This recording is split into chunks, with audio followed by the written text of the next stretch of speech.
Com o maior orgulho, eu vou ouvir o presidente Fernando Henrique Cardoso, por quem a gente tem o maior respeito, e com a notícia que acaba de chegar, presidente, de que a PGR acaba de pedir abertura de inquérito para investigar Bolsonaro por prevaricação no caso Covaxin. Além disso, o Ministério Público Federal também atua contra o ex-ministro Pazuello. A situação política do país, ela não está quente, né, presidente? Ela está fervendo. E como é que o senhor analisa esse momento que o país está passando às vésperas de uma eleição presidencial? Ah, mas está longe, está nada. Essa pandemia alterou a cronologia e o tempo está passando muito rapidamente e a gente já perdeu muito tempo em tentar salvar vidas de uma forma ou de outra na área econômica, mas principalmente na área sanitária, que é humanitária, com essa demora de comprar vacinas, denúncia de corrupção que até agora não tinha chegado ao governo.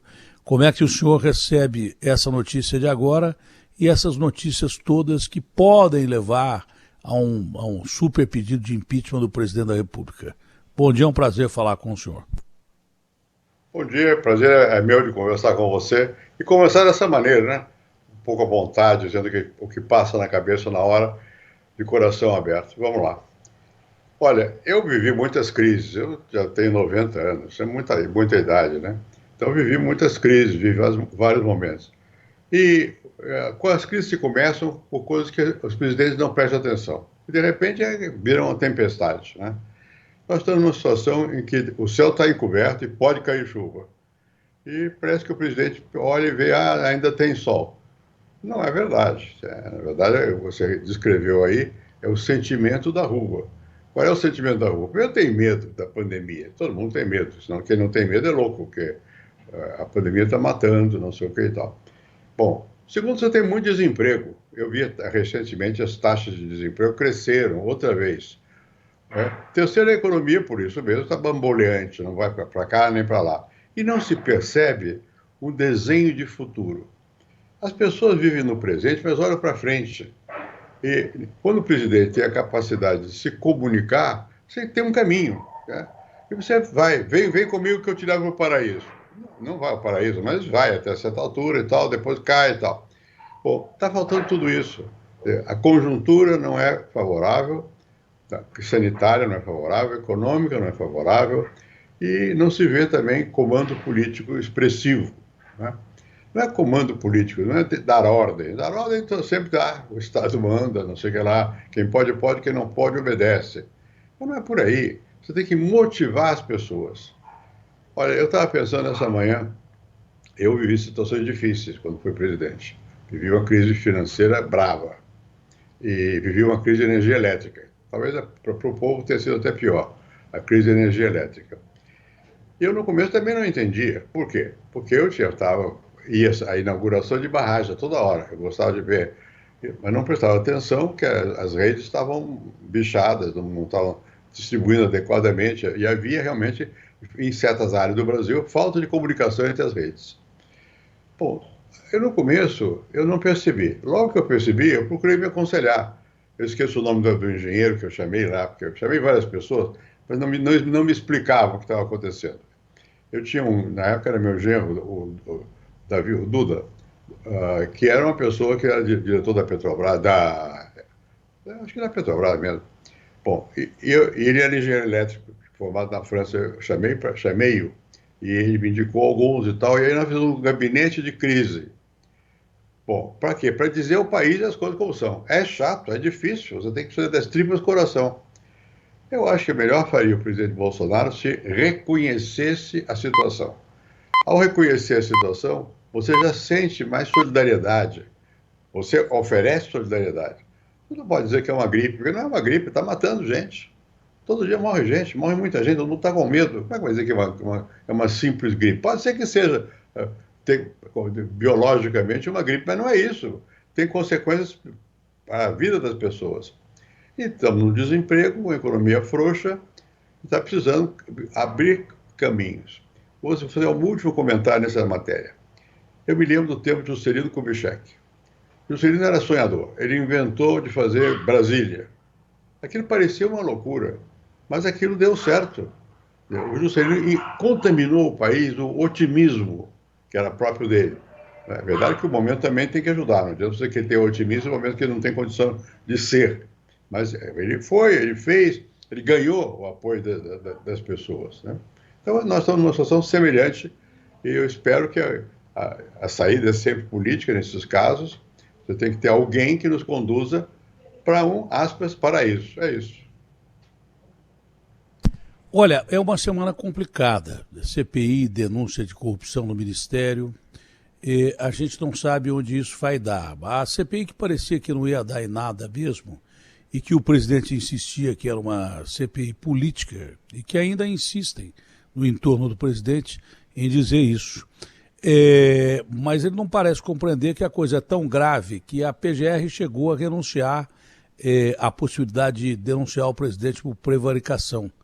Houve um pedido da ministra Rosa Weber que bateu o pé. Ela replicou, falou, não, esse é o momento sim e tem que ser investigado. E com essa notícia agora, que surge agora, da PGR indicar que o presidente deve ser investigado por prevaricação, isso abre espaço, mesmo que com a base parlamentar que o presidente criou com o tal blocão, centrão, abre espaço para um pedido de impeachment ou o senhor analisa que não há clima para isso? Eu acho que abre espaço, sim. Eu sei que tem apoio, tem voto, todo presidente tem apoio, consegue apoio e tal, mas o apoio, como vem, vai. Quando chega uma crise maior. Agora, falta aí no Brasil, por causa da pandemia, um elemento: é o povo na rua, querendo. Né? É difícil você, a frio, tirar o presidente que teve voto. Não é fácil, mas pode, de repente, termina a pandemia, por isso que eu falei que quando terminasse a pandemia, as pessoas vão botar para fora o que estão sentindo, o sofrimento que tem na alma. Né? Então, eu acho que a situação é delicada. Eu vou dizer alguma coisa, eu já vi vários impeachments, já votei até em impeachment. O ideal é não ter impeachment. Agora, por que tem impeachment? É porque você quer? Não adianta querer. Há impeachment quando o presidente não percebe que está errando. Né? Mesmo no meu caso, eu fui presidente há 8 anos, eleito e reeleito. Claro que houve pedidos de impeachment, mas eu sempre manobrava. Manobrava quer dizer o quê? Não quer dizer fazer conversinha com o deputado. Quer dizer explicar ao povo, falar com as pessoas. Né? Numa democracia, e nós vivemos numa democracia, é fundamental a voz do presidente explicando o que está acontecendo. Então, ele está sendo acusado de uma opção de coisas nesse momento. Né? Primeiro, tem corrupção, dizem que tem no Ministério da Saúde. Eu sei que nenhum presidente sabe tudo o que está acontecendo em todos os ministérios, mas ele não pode dizer isso, porque o povo não acredita. Ele é responsável, ele não é culpado. Culpado é outra coisa, ele fez porque queria. Não, ele é responsável por causa da posição que ele ocupa. Então ele tem que prestar contas, mesmo do que não fez, do que os outros fizeram. Então, se você não entender a sua posição como presidente, que você tem que render contas ao povo do país, e, dependendo do caso, do exterior também, está perdido.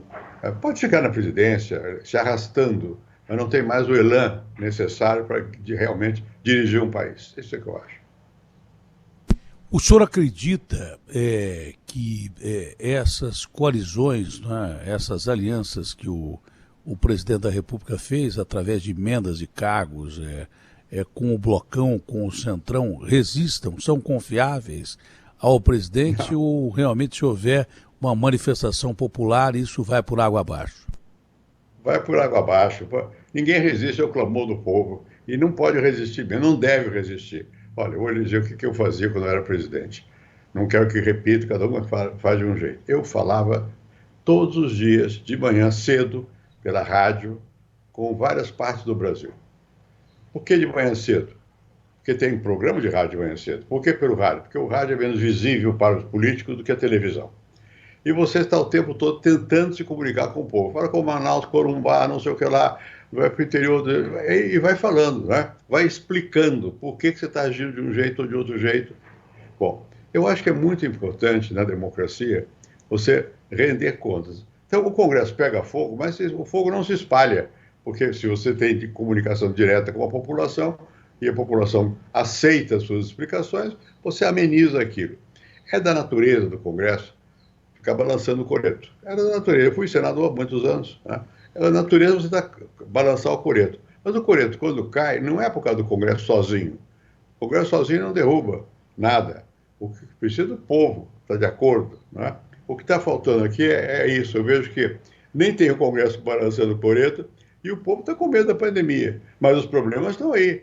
Então, é o momento do presidente se alertar, e atuar, e falar, explicar. Senão, eu não torço, já disse aqui, eu não torço para que haja nada disso, porque é ruim para o país. Mas se acontecer, vai fazer o quê? Se o presidente não despertar, vai acontecer.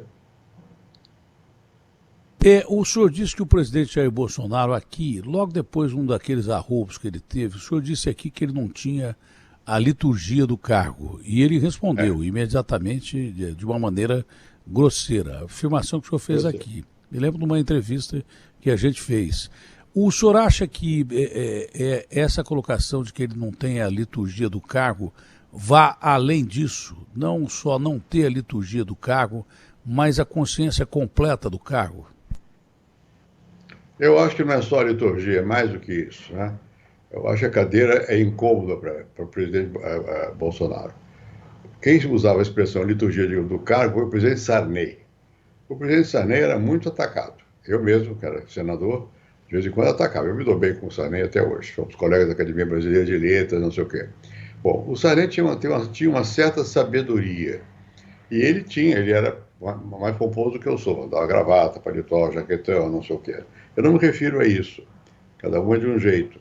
Mas eu me refiro a você ter noção de que a sua palavra tem consequências. E o presidente Bolsonaro dá a sensação de que atua como um ser comum. O presidente não é, naquele momento, depois volta a ser, mas não é um ser comum. A palavra dele é revestida de uma certa liturgia, né? Tem efeito sobre a população. Então, eu acho que não é possível descuidar desse aspecto simbólico do exercício da presidência. Você pode ser muito normal, muito natural como ser humano, mas quando você é presidente, você tem que ter uma certa diferenciação. Se você disser, é igual a todo mundo. Se é igual a todo mundo, por que não eu? Por que ele? Não pode ser igual nesse sentido. Vai ser igual, ele é fundamentalmente igual. Quando deixar a presidência, tem que ser igual. Mas na presidência, tem que entender que tudo que ele disser não é agradável ser presidente da República, é trabalhoso. Porque tudo que você fala vai para a imprensa, ou vai para a mídia, vai para a televisão. E vai nem sempre com a intenção que você tinha, vai de outra maneira. Você tem que saber disso. Eu sei que eu também falava bobagem e tal, e também apanhava na mídia e tal. Não estou dizendo que eu tenha escapado da situação. Estou dizendo que ela é uma situação delicada. E é claro que a situação nossa, além de tudo, tem a pandemia e o baixo crescimento econômico. São dois fatores poderosos. Qualquer pessoa que seja boletado na cadeira do poder tem que tomar atenção a esses fatores, porque eles existem, eles mexem com o cotidiano das pessoas. Desemprego, não tem dinheiro para a família, como é que faz? É complicado, tem que abrir caminhos, tem que tentar mostrar que, pelo menos fazer esforço nesse sentido. O povo é compreensivo. As pessoas dizem, o povo não entende. O povo entende muito mais do que se imagina. É preciso que quem conduza a política no Brasil, o presidente deve conduzir o caminho fundamental, tem um sentimento do povo. E eu falei do povo. Veja, eu sou de classe média até alta, muito bem. Mas eu fui sociólogo, eu trabalhava com negro, eu trabalhava na favela, conheço as favelas de São Paulo até o Rio Grande do Sul todas, porque no meu tempo, claro, vivia lá conversando e tal, ia aos clubes de negro, dançava, essa coisa toda. Você tem que ser capaz de falar de um jeito que a pessoa simples te entenda. Bom, a mim diziam, aqui com oposição a mim, que eu falava melhor francês que português. É mentira. É mentira. Eu falo francês com muitos erros. Nunca tive pretensão nesse sentido, né? Agora, eu falo de uma maneira que eu procuro ser acessível. É claro, é da minha cadeira. Não adianta você botar a pele de que você não é. Você tem um professor, não sei o quê. Tá. Mas eu tento falar de modo que as pessoas percebam que eu estou sendo sincero. É muito importante você ser transparente no que você deseja, né? Vão te acusar de qualquer maneira, a oposição vai dizer que é mentira, mas não importa, você tem que ter um sentimento de que você está falando com as pessoas de um modo que elas estejam entendendo. Eu acho que talvez, eu sei que é difícil, não quero criticar, porque eu sei que é difícil, mas a posição de presidente isola. É preciso romper essa barreira. Né? Você não consegue nem abrir porta, porque tem um cara que te abre a porta. Eu lutava para abrir a porta do carro. Lutava, sinceramente. Porque o motorista era competente, é mais forte que eu, abria a porta. Né? Por que eu lutava? Porque eu não queria perder, apesar de tudo que já diziam de mim, me mal e tal, dá a impressão de que chamavam de príncipe do sociólogo. Isso é negativo do ponto de vista político. Não tem nada de positivo. Né? Primeiro, porque não é verdade. E segundo, porque é negativo. Você tem que mostrar que você é ser humano.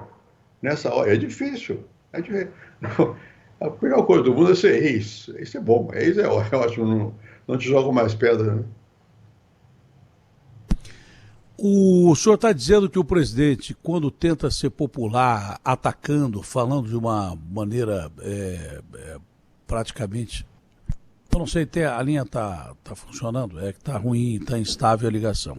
Mas o senhor está dizendo que o presidente, quando tenta ser popular, falando de uma forma do linguajar mais próximo do povo, que o presidente, quando ataca determinadas instituições e ataca a imprensa, tentando popularizar questões, o senhor está dizendo que mesmo assim o presidente não está entendendo a linguagem do povo?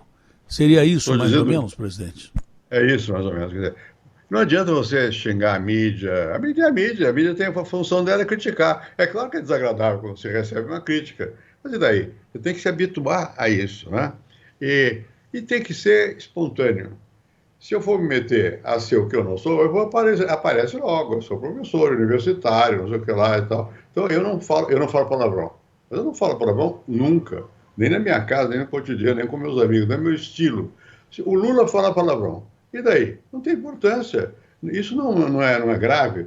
O Lula se comunica da maneira dele. Eu me comunicava da minha maneira. O presidente Bolsonaro tem que se comunicar da maneira dele. A maneira dele é um pouco mais, parece, né? Mais grosseira que a minha. E daí? Também não é grave. Né? Mas tem que se comunicar, tem que tocar nos temas que estão os temas cotidianos, que a pessoa está sentindo. Não tem emprego, a renda não dá para o final do mês, a dificuldade, tem a pandemia. Tem que discutir essas questões abertamente. Ele não é culpado disso. É outra coisa. O presidente é responsável, não é culpado. É responsável porque é presidente. Então as pessoas, mesmo que ele não tenha nada a ver com o assunto, julgam que ele tem. E ele vai ter que prestar conta como se tivesse. É isso que eu acho que está faltando. Um pouco mais de clareza de qual é a função simbólica de um presidente da República, no caso do presidente Bolsonaro. Ele reage sempre muito mal em relação àquilo que representa o equilíbrio dos poderes. Ele extrapola o seu poder de presidente e ataca instituições que não devem ser atacadas de uma forma constitucional. Isso ele age dessa maneira sempre. Mas sempre com aquela história de que foi eleito com uma maioria absoluta, exatamente pelo desgaste da esquerda. Como reagiria o presidente agora com a possibilidade concreta, porque tem lá vários processos de impeachment, mas esse seria um super pedido em que ele poderia perder o apoio da Câmara. Sempre que ele foi atacado, ele aventou a possibilidade de um golpe, que me parece as Forças Armadas nunca estiveram propensas a isso e nem estão. Como reagiria o presidente agora em que ele perde parte dessa popularidade que ele tem? Já nem sei mais se... A última pesquisa aponta ainda uma polarização entre ele e o Lula. Mas quando ele se vê diante de um fato concreto de que um impeachment possa ser analisado e até passar esse impeachment, se em situações em que ele está bem, ele age muito mal contra as instituições, ameaçado agora, como é que o senhor acha que ele deve agir, analisando a personalidade do presidente Jair Bolsonaro? Não, ele é possível, porque ele tem... Eu não sei, ele foi parlamentar há muitos anos, alguma coisa deve ter aprendido lá, né? As instituições brasileiras, pelo menos as atuais, têm uma certa resiliência, se mantém, né? O povo respeita. E eu não sei qual seria a reação dele. Se ele for reagir como ex-capitão, vai ser ruim. porque ele é ex-capitão, não é mais capitão. Segundo, porque eu acho que as Forças Armadas aprenderam mais a respeitar a Constituição do que o próprio presidente Bolsonaro pensa que aprenderam. Aprenderam bastante, né? Você sabe, meu pai era general, meu avô era marechal. Eu não tenho preconceito contra militar, né? Mas houve momentos da história do Brasil que eles eram realmente autoritários, né? Não creio que isso prevaleça na maioria, né? Nem creio que o Exército, que as Forças Armadas, represente a camada economicamente superior do Brasil. Não são. São de classe média às vezes até baixa e tal, e tem um certo sentimento popular também. Então, eu acho que o presidente Bolsonaro, ele está dando de barato que não vai acontecer nada com ele. Vamos torcer, pode ser que não, mas pode acontecer. Quando acontece? Acontece quando a própria incapacidade do presidente leva à não atuação e quando o povo vai para a rua. Por incrível que pareça, a pandemia joga a favor dele, porque todo mundo tem medo. Não é medo dele, tem medo da rua, da pandemia, né? Eu tenho a preocupação para quando termine a pandemia, porque aí as pessoas vão se dar conta de que, além da pandemia, tem outros problemas. E um dos problemas é político, é social, é econômico, né? Mas se transforma em político, né? Aí eu tenho medo, eu temo que o presidente Bolsonaro não entenda a situação. Se ele não entender a situação, o que ele vai fazer? O Congresso está sempre preparado para fazer impeachment, sempre. Quantos impeachment tentaram contra mim? Vários. Eu não tinha nem receio de impeachment porque tinha maioria. Ele tem maioria, mas a maioria é sempre eventual no Congresso. O Congresso, o seu presidente tem a maioria quando ele tem a maioria do povo. Quando ele não tem a maioria do povo, ele perde a maioria do Congresso também, né? Então, e tem que entender isso. Nós vivemos uma democracia. Isso aqui é queiramos ou não, vocês estão no rádio, vocês falam o que querem todo dia. E o povo se mexe em função do que vocês falam. Nós temos que falar também, né? Se puder falar na mesma direção, melhor. Se não puder, fala. Vamos ver quem ganha e tal. Mas forma uma opinião, né? Eu tenho a impressão que o presidente Bolsonaro não tem a capacidade de tocar nas pessoas. Eu não o conheço. Ele foi deputado, sei lá o quê, queria me fuzilar a uma certa altura. Quando eu era deputado, fez um discurso, queria me fuzilar. Mas é bobagem, não tem. Eu nunca levei isso ao pé da letra. Não é do meu temperamento. Eu não tenho... muitas vezes as pessoas vinham, eu ficava alegre, abraçava, alguém tinha que me dizer, esse é inimigo, porque eu não tenho essa noção de amigo e inimigo, né? Bom, parece que o presidente Bolsonaro, não sei se é assim, mas parece que ele tem noção de amigo e inimigo. Não é nosso jeito aqui, não é nosso jeito. Nosso jeito é de você tentar ver se você congraça e não de você divide, né? Eu acho que esse momento que nós vivemos é um momento negativo do ponto de vista da formação de um sentimento nacional.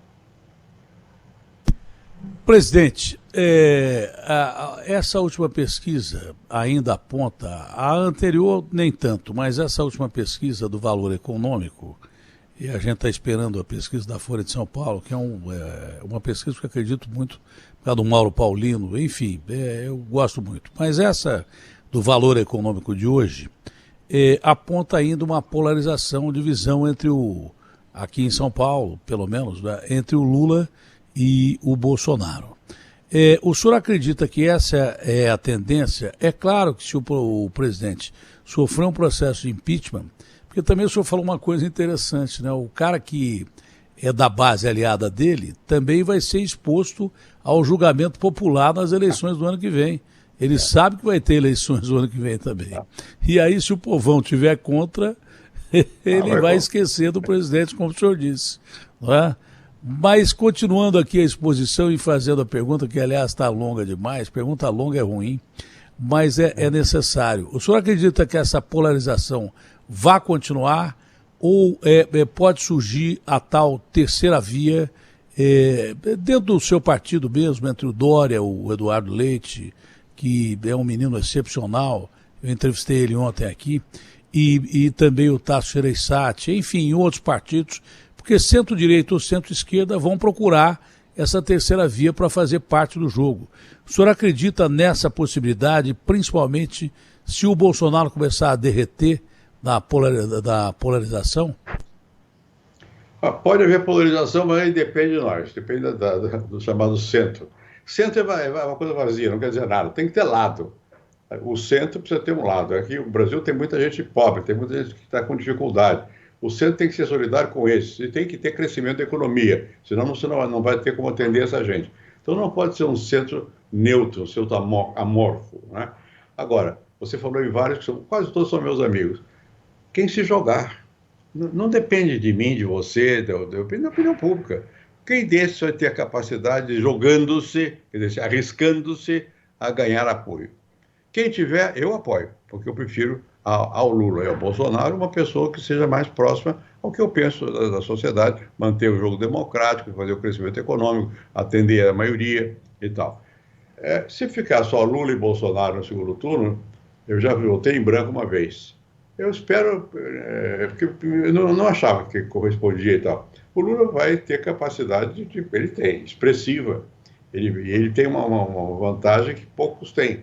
Ele veio do povo, ele veio foi migrante para São Paulo, não sei o quê, e nunca renegou esse lado. É bom isso, não é mal não, é bom, né? Agora, eu espero que o PSDB possa colocar uma candidatura que seja mais, ao mesmo tempo, afirmativa e mais profundamente democrática. Eu não estou dizendo que o Lula não seja democrata, ele foi presidente já, não fez violência, não perseguiu ninguém. Mas é isso, eu fico na expectativa. Há tempo, não muito tempo, porque as pessoas vão tomando partido, né? E depois que tomam partido, fica difícil mudar. É o Fla-Flu. Se houver Fla-Flu, eu acho que a chance do Lula é grande contra o Bolsonaro. Vamos ver. O senhor já fez essa colocação e pegou mal no PSDB e pegou mal também no centro, né? Mas era uma questão de opção, né? Isso ficou bem resolvido já ou não? Não, eu acho que eu não me preocupo muito da reação do PSDB e tal, eu digo o que eu penso, né? Bom, mas é claro que eu voto do PSDB, mas o que eu estou querendo é que alguém do PSDB se lance de verdade, como candidato, né? Eles podem fazer seu cálculo, é cedo para isso, mas não está. Você vê que tanto Lula quanto o Bolsonaro estão lançados. Senão daqui a pouco você não tem mais espaço. Tem que se lançar, né? Quem tiver a capacidade no PSDB de falar de uma maneira franca, direta, ser ouvido pela população, esse terá meu apoio, né? Eu sou amigo do Tasso, pessoal, né? Eu me dou bem com o Dória. Eu conheço pouco o governador do Rio Grande do Sul. Esses fatores que eu estou mencionando não são decisivos para mim. Não decisivo é a capacidade que cada um deles tenha de ganhar apoio. Porque você entra numa eleição não é para perder, é para ganhar, né? E ganhar contra o Lula e o Bolsonaro não é fácil, mas pode. Eu já ganhei, né, 2 vezes contra Lula e todo mundo. E daí? E que condição pessoal eu tinha para isso? Pouca. E, né, agora, ganhei porque, enfim, a gente tem que ter uma certa capacidade de aglutinar força e tem que dizer. E tem uma outra coisa também. Tem que ter um mínimo de simpatia, empatia com a massa, com a população, com o eleitorado, né? Então, se for muito carrancudo, é difícil ganhar a eleição no Brasil. O Brasil é um país mais alegre. Está mudando um pouco, está ficando mais triste, mas, enfim, ainda eu espero que o nosso candidato não seja triste. O cara tem que ter carisma e coragem para ser presidente, né? Coragem é fundamental. Dizem a fórmula aí. Coragem mais ainda. Coragem é fundamental. Se você não tiver coragem, não faz nada na vida, né? As condições são negativas, não importa, eu vou mudar. Você tem que coragem acreditar em si. Eu vou para frente. Isso é fundamental. Se tirar o sapato e atravessar o Rubicon, você vai enfrentar Roma. Não tem como você voltar. Não é? Tem que enfrentar Roma. Agora, o Eduardo Leite me deu uma entrevista ontem aqui, o governador do Rio Grande do Sul. Eu já entrevistei-o algumas vezes e fiquei muito impressionado com a entrevista que ele deu. É interessante que ele falou tanta coisa interessante dessa entrevista mesmo, né? Que demonstra o seu conteúdo, a sua capacidade de experiência tão jovem, de experiência de prefeitura e de governar um estado importante da União, todos são, o Rio Grande do Sul. Mas o que mais chamou a atenção nas entrevistas que ele fez ontem foi que ele se declarou gay numa entrevista ao Pedro Bial, que vai ser rodada ainda. Isso está correndo o país, o que demonstra, na realidade, também um outro ato de coragem do Eduardo Leite. E ele se declarou candidato aqui a candidato. Ele falou que vai enfrentar o Dória e o Tasso da convenção. Tomara que enfrente, porque quanto mais houver disputa, melhor é, né? Eu não estou dizendo que eu vou votar nesse ou naquele, eu vou ver, esperar um pouco para ver que posição eu tomo. Mas eu gostei das declarações do Eduardo Leite, sobretudo porque ele foi franco. O Brasil está cansado de gente que fala e não diz nada. Tem que dizer, tem que ser franco. Franco não quer dizer que seja grosseiro. O presidente atual é mais grosseiro do que franco. Eu acho que ele tem que ser uma pessoa que... Eu gostei da declaração do Eduardo Leite, porque é um tema delicado. Ele diz que ele assumiu que ele é homossexual. Bom, é até um teste para o Brasil, para saber, isso é aceitável na vida brasileira? Se for aceitável, eu não tenho objeção. Eu acho que o fato de você ter que dizer que você e a vida pessoal não tem que ser julgada, é a vida pública que vai ser julgada. Quanto eu saiba é isso, né? Mas isso tem que ser difundido. Eu achei importante que ele tivesse coragem, falamos de coragem há pouco, ele teve coragem de tocar num tema que é tabu no Brasil, né? Vai ser até importante verificar se pelo menos o PSDB vai ter a coragem de apresentar um candidato que se declara gay, né? Enfim, eu não estou dizendo que eu vá apoiá-lo, mas não será por isso que eu vou ser contra. Depende de comparativamente com os outros, quem é que tem mais chance de ganhar o eleitorado e ter um projeto razoável. Razoável do meu ponto de vista, é claro, né? Olha, isso veio bem a caráter da situação, que no seu último livro, né, Um Intelectual na Política, o senhor descreve como as ideias democráticas podem se infiltrar num regime autoritário e produzir abertura. Foi o que aconteceu no Brasil, mas há também o perigo das ideias autoritárias, na contramão do que o senhor escreveu, minarem a democracia, que é mais ou menos o que parece a gente está correndo o risco agora. Já houve isso no Brasil, né? Não é a primeira vez. Já houve um momento em que as ideias autoritárias minaram a possibilidade democrática no Brasil. Veja, em política, nada é garantido. Depende de quem se joga na defesa da tese. E depende da situação, que às vezes não depende das pessoas. Às vezes é o jogo internacional e tal. Eu não prevejo um fechamento antidemocrático do Brasil. Não sou dos que têm a visão de que o governo atual vai levar para o autoritarismo. Embora possa haver impulsos autoritários. Isso é outra coisa. Então, mas eu acho que a sociedade é mais aberta, é mais jovem, digamos assim. Jovem, modo de dizer, que já é bem antiga, mas, enfim, tem mobilidade social, né? As pessoas eram uma coisa e vão ser outra, o filho é diferente do pai, e assim vai. E a capacidade de aceitar a diferença é grande no Brasil. Isso é bom. Isso é bom. Quando você tem um regime autoritário, não se aceita a diferença. O diferente é inimigo. Não é o nosso sentimento. Então, eu acho isso bom. Acho que era necessário preservar a democracia, mas depende dos democratas. Se os democratas forem banana, não vai. Tem que se afirmar, tem que se afiançar de uma maneira correta, concreta, tomando posição, né? Eu acho que nós temos tempo para manter a democracia e tem que ser uma democracia que olhe para a maioria que tem necessidade. Você falou aí de coisas que são verdadeiras. O povo não está na melhor, o povo está sempre na pior. Quer dizer, se você não olhar para o povo, você ficar olhando só para os poderosos, está perdido. Não pode até se manter lá no governo. Quando a espada apoia, se mantém. Mas a espada não está, acho eu, não fica feliz de apoiar quem não olha para o povo, né? É bom olhar para o povo. E, além disso, independentemente disso, é um valor. Precisa olhar para a maioria, né? Olhar para a maioria não quer dizer ser demagogo, quer dizer tomar medidas efetivas.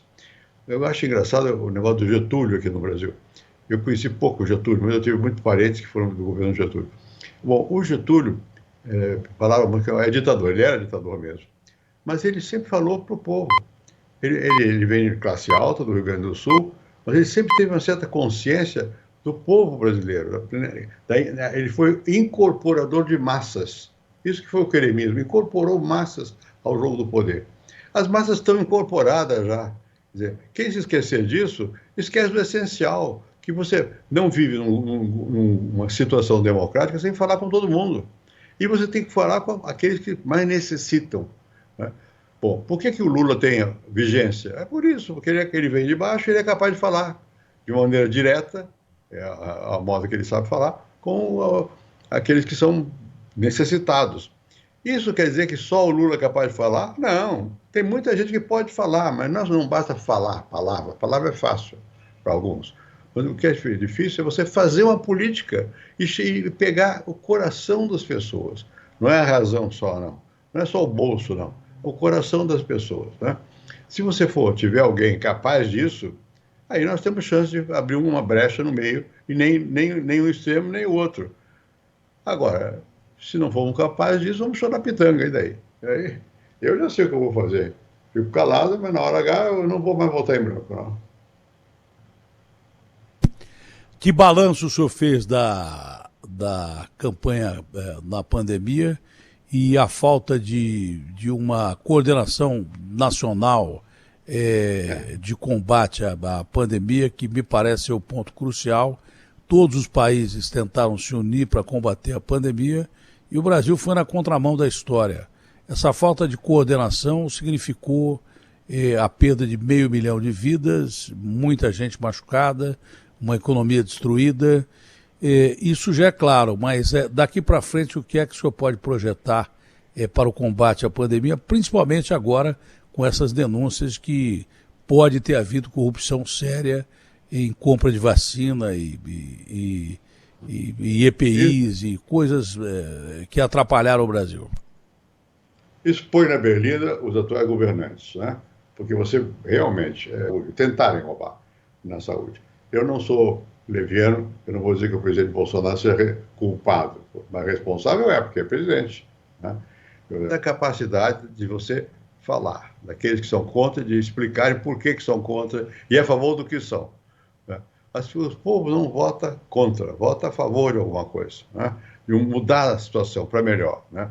É claro que a situação atual, em primeiro lugar, o presidente Bolsonaro, eu não acho que ele tenha organizado um sistema de corrupção, não é isso, mas houve corrupção e a atuação dele foi fraca, né? No mínimo, né? Tudo, mas alguma coisa você fica sabendo. E você não pode nunca dar a sensação de que está compactuando com a roubalheira, né? Bom, porque isso fere o sentimento do povo brasileiro. O povo é pobre, nosso povo não tem recursos. Quando você vê jogar dinheiro que devia ir para vacina, para pagar propina para empresário, isso não cai mal, muito mal, né? É ruim, é negativo, né? E vai ser explorado na campanha, não tenha dúvida que vai ser explorado, né? E tem que ser explorado porque é um lado negativo do governo, né? Então você tem muita coisa que vai contra a permanência, né, na reeleição do atual presidente. Pode ganhar?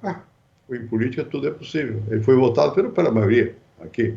Pode ser que perdeu o apoio de uma parte grande, mas pode ser que pode recuperar. Em política não existe esse negócio de já morreu. Não, a não ser muito velho como eu. Aí está fora. Mas o pessoal que tem energia e quer se jogar, mas tem que se jogar. Em política você não adianta ter razão. Você tem que ter apoio. Você tem que falar. Tem que tocar nas pessoas. Elas têm que te apoiar, né? Bom, você mencionou vários candidatos, são todos do PSDB, eu sei. Há outros candidatos que não são do PSDB. Vão aparecer, vão surgir também. Isso, a arena é aberta, né? A arena é aberta e eu acho que não adianta o apoio de A, de B ou de C. O candidato pensa que tendo o apoio de fulano, estou feito. Não está feito nada. Tem que ter apoio do povo. Tem que ser capaz de expressar um sentimento que coincida com o sentimento da população naquele momento, né? Bom, eu vou ficar um pouco como observador para ver qual daquele do nosso lado, do meu lado, né, que é capaz de ter mais chance de vitória. Esse que vai ser a pessoa que eu vou tratar de apoiar. Bom, presidente, a gente tem que pensar no Brasil pós-pandemia. A situação tributária do país é caótica. A reforma tributária ela é fundamental. É possível se pensar numa reforma tributária nesse clima tumultuado que nós vivemos do governo e da política brasileira de uma forma geral? É difícil. Por quê? Porque vão usar o tumulto para não aprovar nada. Negócio de imposto, por que chama imposto e não voluntário? Porque ninguém quer. Tem que ser imposto mesmo. É uma imposição que se dá, né? A questão de imposto é muito difícil você mexer na reforma tributária. É preciso? Sempre se diz que é preciso, e sempre é preciso mesmo. Agora, quando você tem uma situação como a atual nossa, é muito difícil que você criar uma maioria nas duas câmaras que apoiem um projeto, sobretudo que penalize os mais ricos. A primeira ideia é não penalizar os mais ricos, que é uma ideia dos ricos, que transmitem à sociedade, né? E vão dizer que qualquer reforma, na verdade, é difícil, é ruim, é isso, é aquilo, aquilo outro, para defender o seu. Quando você vê a concentração de renda no Brasil, é muito elevada, né? Então, você tem que ter, para o tributo ter um efeito também reparador, não é só o gasto público, é reparador também da desigualdade, tem que ter, os que têm mais devem pagar mais.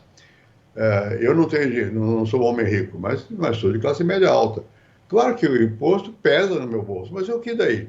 E daí? Eu acho que se tiver que pagar mais imposto, desde que o governo, você não pode usar como argumento que o governo usa mal, desde que o governo tenha o propósito de usar bem.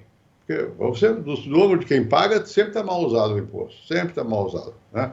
Mas a educação tem que ser feita, educação pública. Como é que é feita? Custa caro. A medicina brasileira avançou muito, é socializada, você vai ao hospital e não paga.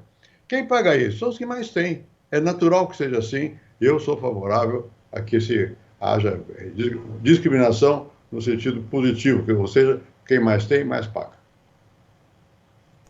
Presidente, só para encerrar, e também em respeito ao pessoal do UOL, que se incorporou à plataforma Bandeirantes, que não estava assistindo o começo da entrevista, no começo da entrevista eu citei que a PGR até resistiu, não é? Mas por determinação da ministra Rosa Weber, que insistiu, a PGR pede ao Supremo a abertura de inquérito para investigar o presidente Jair Bolsonaro no caso da Covaxin.